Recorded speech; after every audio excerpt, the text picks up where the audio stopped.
Ngayong araw nga pala ay nakaiyang ka mag-swimming dahil nga pala walang kuryente sa buong Kabanatuan. Ngayon pala ay June 20, 2024, araw ng Huwebes. So araw nga rin pala ng birthday ni Biel kahapon, June 19. Kaya pinagsabayan namin mag-swimming ngayon. Kasama ko nga pala yung buong pamilya sa iba namin mga kumare, sa ibang mga kaibigan ng anak ko, mga classmate niya, and then siyempre yung aking mga family. Nakita-kita kami rito sa Barrientos dito sa may gabing bagong sikat. So daw na dumating sila saya dito at sumunod nga kami. So ito nga pala si Ethan, si Sayeri, si Mama, ako, si Papa, si Aisel. Siyempre di video namin dyan ay si Marico nyo. At bagong targa nga pala yung mga pool ng pambata rito. At siyempre, unang-unang maliligo dyan ang aking birthday boy na si Biel. So nakita na namin siya. Andyan naliligo na nga siya. Ayan, mga pinabamong kargaan pa lang ang ating pool dito. So ayan, sarap na maligo si Biel. At ito, binabaon na iba na mga gamit.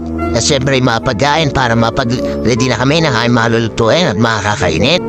At mga inayos na nga namin gamit, siyempre ibang bata naliguan natin. Andito nga pala si Maring Iggy, andito rin si Maring Suseta, ayan, para mga model na lumalakad, grabe naman oh. So ayan, at eto na nga ibang bata naliligo na. And siyempre nagluto na kagad ako ng tilapia at bangos para makakain na kami. So ito nga pa, tamang tambay lang sila rito at naghihintay kami na iba ng mga kasama. And siyempre yung mga kukumare at nagchichismisan lang, hindi mawawala yan, mga kukumare. And eto si Biel, sarap na sarap maligo sa bagong kargang pool.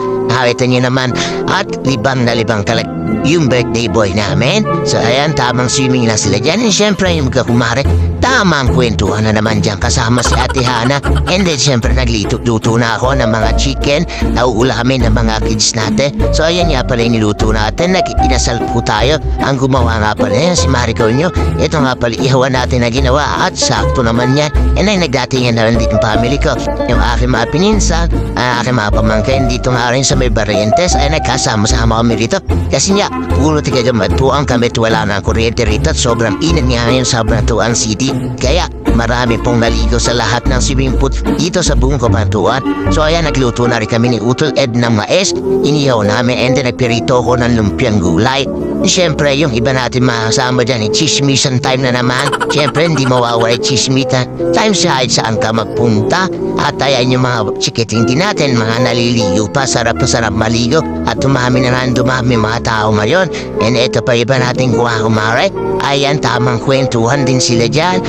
After na kwentuhan yan, umulan mga pare. Pero continuous pa rin, aliligo ang mga bata. Ayan, basang-basa na po yung pinakalupa dyan. Pero kasi, at malakas yung pagkaulan, pero okay naman. After niya, nag-uwian na rin kami lahat. At ayan niya, sinamaring Iggy, sila Tiset, at yung kanila mga chikiting, syempre kami nasa likod. At yung iba'y naon na rin umuwi. At ayan, paris na kami rito sa Barrientos. At maraming salamat. At lumipas ang araw at naitagpos namin ang walang kuryente dito sa Cabanatuan City. And syempre ang karawan ng aming anak na si Biel. Hanggang dito na lang yung aming video. Maraming salamat po sa inyo lahat. Hanggang sa susunod na video. See you. Hanggang dito na lang. Bye-bye!